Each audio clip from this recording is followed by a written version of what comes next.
శివారాధన. ఈ వ్యాసాన్ని రచించిన వారు డాక్టర్ మైలవరపు శ్రీనివాసరావు గారు. ఏమిటిది, శివుడు ఒక్కడే అవుతుంటే శివుల రాత్రి ఎలా కుదురుతుంది అనిపిస్తుంది. శివరాత్రి అనే మాటకి అర్థాన్ని తెలుసుకుంటే అర్థమవుతుంది దీనిలో భావమేమిటో. శివరాత్రికి అర్థాలు: శివస్య రాత్రిహి, శివునికి సంబంధించిన రాత్రి శివరాత్రి. శివుని భార్య శివ అవుతుంది కాబట్టి శివాయ రాత్రి. శివుని పత్ని అయిన అమ్మవారికి సంబంధించిన రాత్రి కూడా శివరాత్రే అవుతుంది. అంతేకాదు, శివశ్చ శివాచ శివౌ తయో శివోయో రాత్రిహి, శివరాత్రిహి. శివుడు, ఈయన భార్య అయిన అమ్మవారు అనే ఇద్దరికీ సంబంధించిన రాత్రి కూడా శివరాత్రే అవుతుంది.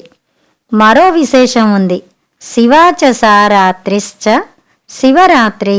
మంగళాలను కలిగించే రాత్రి, కష్టాలని తొలగించి సుఖాన్ని ప్రసాదించే రాత్రి కూడానట ఇది. శివే రాత్రిహి. శివుణ్ణి స్మరిస్తూ ఏ రాత్రిని గడపాలో ఆ రాత్రి అని.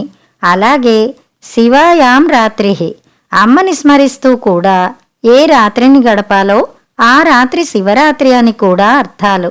ఈ శివరాత్రి అనే పదానికి చిత్రమేమంటే, శివరాత్రి నాడు ఏ శివుణ్ణి మాత్రమో ఏ అమ్మవారిని మాత్రమో పూజించకూడదట, ఇద్దరినీ సేవించాలట. ఈ మాటని వినగానే ఎందరో మరి అమ్మవారి స్తోత్రాల్ని చదువుతున్నాం, కొందరం నమశివాయ మంత్రాన్ని పారాయణ చేస్తున్నాం, ఇంకొందరం మరి ఈ చేయడం అనేది తప్పవుతుందా, ఫలితాన్ని ఇయ్యదా అని భయపడిపోతారు, బెంగపడిపోతారు. అసలు భయపడాల్సిన అవసరమే లేదు. దానికి కారణం ఒకటే: బ్రహ్మ, విష్ణు, మహేశ్వరులనే ముగ్గురిలో బ్రహ్మ తన భార్య అయిన సరస్వతికి తన నోటిని స్థానంగా ఇచ్చి శరీరంలోని ఒక భాగాన్నే ఆమెకి స్థానమన్నాడు. అదే తీరుగా శ్రీహరి కూడా తన భార్య లక్ష్మీదేవికి తన వక్షస్థలాన్ని స్థానంగా ఇచ్చి శరీరంలోని ఆ ఒక్క భాగాన్నే ఆమెకి నివాస స్థానమన్నాడు. మరి శంకరుని విషయానికొస్తే ఈయన తన శరీరం మొత్తంలో, అంటే తల నుండి పాదాల వరకు కూడా సంపూర్ణంగా సగ శరీరాన్నిచ్చేస్తూ శివుడని పిలిపించుకునే తాను ఎక్కడెక్కడున్నాడో, పార్వతి అని పిలిపించుకునే ఆమెని తాను అక్కడక్కడ ఉంటూనే ఉంటావన్నాడు. ఇంతగా భార్యకి సగ శరీరాన్నిచ్చిన విధానం ఏ దేవతల్లోనూ కనపడదు. అందుకే అన్యోన్యంగా ఉన్న ఏ దంపతి మన కళ్ళకు కనపడినా రాధాకృష్ణులు, సీతారాములు, రుక్మిణీ కృష్ణులు అనకుండా పార్వతీ పరమేశ్వరులే అని పిలుస్తాం. కాబట్టి ఏ ఒకరిని గురించి ఈ ఇద్దరిలో స్తుతించినా ఆ పూజా ఫలం ఇద్దరికీ సమర్పించినట్టే అవుతుందన్నమాట. పార్వతీ పరమేశ్వర్లిద్దరినీ స్తుతిస్తూ కాళిదాస మహాకవి ఆ ఇద్దరిని గురించి ఇక ఎవ్వరూ చెప్పలేనంతగా ఒక శ్లోకాన్ని రాశాడు. వాగర్ధావివ సంపృక్తౌ వాగర్ధ ప్రతిపత్తయే జగతః పితరౌ అందే పార్వతీ పరమేశ్వరౌ అని. వాక్ అంటే మాట. ఏదైనా ఒక మాటని మాట్లాడాలంటే ఆ మాట రావడానికి ముందు కొంత అర్థాన్ని మనసులో ఊహించుకుని సరిగ్గా ఆ అర్థం వచ్చేలా ఆ మాటని అంటాం. అదే పద్ధతిగా ఏదైనా ఓ మాటని మనం అన్నామంటే ఆ మాటకి ఖచ్చితంగా దానికి సరైన అర్థం ఉండి తీరుతుంది. మాట లేకుండా అర్థం, ఏ అర్థము రాకుండా లేకుండా ఓ మాట అనేవి ఉండనే ఉండవు. మాట అర్థము అనే ఏ రెండు సంపృక్తములో, అంటే ఒకటి లేక మరొకటి ఉండవో ఉండలేవో, అలా పార్వతీ పరమేశ్వర్లు కూడా ఒకరిని విడిచి మరొకరు ఉండలేరు. మనం అమ్మవారికి పూజ చేస్తున్నాం అనుకుంటే ఆమెలో సగం ఉన్న అయ్య ఆ పూజని అందుకుంటాడు. అలాగే అయ్య విషయంలో కూడా అమ్మకి తప్పక భాగం ఉంటుంది. ఈ విషయాన్నే లలిత సహస్రనామాల్లో చిట్ట చివరి నామం అయిన శివశక్తి ఐక్యరూపిణి, శివుడు శక్తి కలిసిన రూపం కలది అనేది చెప్తుంది. చివరి నామం లలితాంబిక అనేది కదా అనుకుంటాం. అది సరికాదు. ఈ నామానికి వెనుక ఏ 1000 నామాలు ఉన్నాయో ఆ లక్షణాలన్నీ కలిగినది లలితాంబిక అని అర్థం. ఈ 1000 నామాలు విశేషణాలు. ఆ లలితాంబిక అనేది విశేషం. అభిరుచులు భిన్నం. అభిత రుచి, అభిరుచి. అభి అంటే శరీరం నిండుగా ఉన్న, రుచి ఇష్టం అనిష్టం అని అర్థం. అలాంటి ఇష్టాలు అనిష్టాలు అనేవి ఈ ఇద్దరికీ సమానమా అంటే అస్సలు కాదు. అయినా ఆ ఇద్దరూ అన్యోన్యంగా అంటే ఒకరికి ఒకరుగా ఉంటారట. అదే కదా విశేషమంటే. ఇంతకీ ఎలా? ఆ ఇద్దరు భిన్న భిన్న అభిరుచులు కలవాళ్లట. అమ్మవారికి వసంత ఋతువు రాగానే నవరాత్రోత్సవాలు ఉగాది నుండి ప్రారంభమై జరుగుతాయి కదా. చెట్లు, చిగుళ్ళు, పువ్వులు, తుమ్మెదలు, కోకిల ధ్వనులు ఇలా ఉండడం ఆమెకిష్టం. మరి అయ్యవారికి శిశిర ఋతువు ఇష్టం. చెట్ల ఆకులన్నీ రాలిపోయి ఉంటాయి.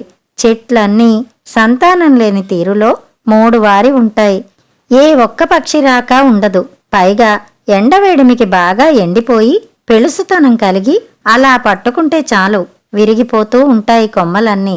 అమ్మవారికి చక్కని వెన్నెల కాసే శుద్ధపక్షం ఇష్టమైతే ఇదిగో అయ్యవారికి కృష్ణపక్షం ఇష్టం. ప్రతి మాస శివరాత్రి కూడా చిక్కని చీకటిలోనే త్రయోదశి చతుర్దశి కలిసిన రోజునే వస్తుంది కదా. అమ్మవారికి చెంపకం అంటే సంపెంగ, అశోక, పున్నాగ, సౌగంధిక పుష్పాలు ఇష్టమవుతుంటే అయ్యకి వాసన ఏమాత్రమూ లేని చూడ్డానికి కూడా ఆకర్షణీయంగా ఉండని తుమ్మిపూలు ఇష్టం. అయ్యవారికి పుర్రెలు, పాములు కంఠాభరణాలుగా ఉంటే అమ్మవారికి రత్నాలతో నిండిన హారాలే ఇష్టం. ఈయనకి పులితోలు, ఏనుగు చర్మం అనేవి వస్త్రాలవుతుంటే ఆమెకి పట్టుపుట్టాలే ప్రీతికరం. ఇలా పరిశీలిస్తూ వెళ్తే ఆ ఇద్దరిలో అన్యోన్యత అనేది ఉండడానికి ఏ తీరు అవకాశమూ లేదు.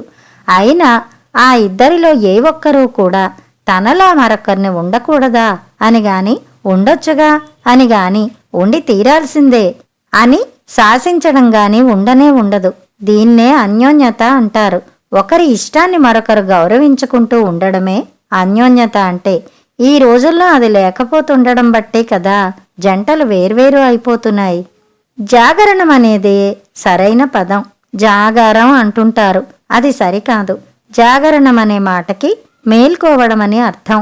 ఏ సంవత్సరానికి ఆ సంవత్సరం ప్రతి వ్యక్తి తనని తాను మేల్కొలుపుకోవాలని ఈ పండుగ చెబుతుంది.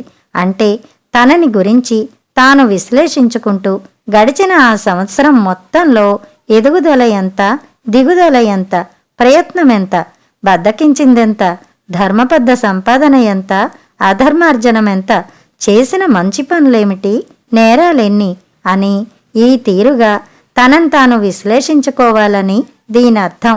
ఇలా చేసుకోవడం అనేది సరైన ఎదుగుదలకు కారణమవుతుంది కదా.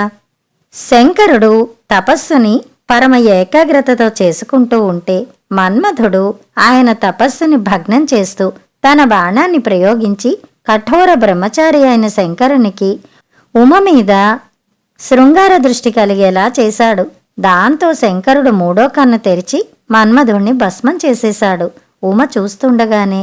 ఇలాంటి సందర్భంలో ఉమ శంకరుణ్ణి వెనకేసుకురావడం, లేదా ఆయన్ని మందలించడం, లేదా ఉమాశంకరులిద్దరూ మన్మధుణ్ణి నిందించడం వంటివేమీ లేవు.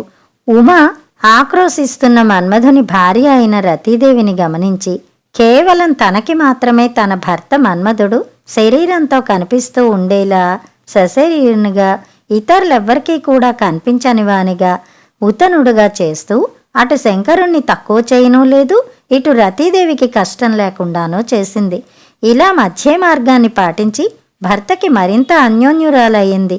అదే తీరుగా సతీదేవి, అప్పటి పార్వతి పేరు, తన తండ్రి అయిన దక్షుడు తన భర్త అయిన శంకరుణ్ణి తనని కూడా ఆహ్వానించకుండా యజ్ఞాన్ని చేస్తుంటే శంకరుడు వీరభద్రుణ్ణి పంపి దక్ష యజ్ఞాన్ని ధ్వంసం చేయించాడు.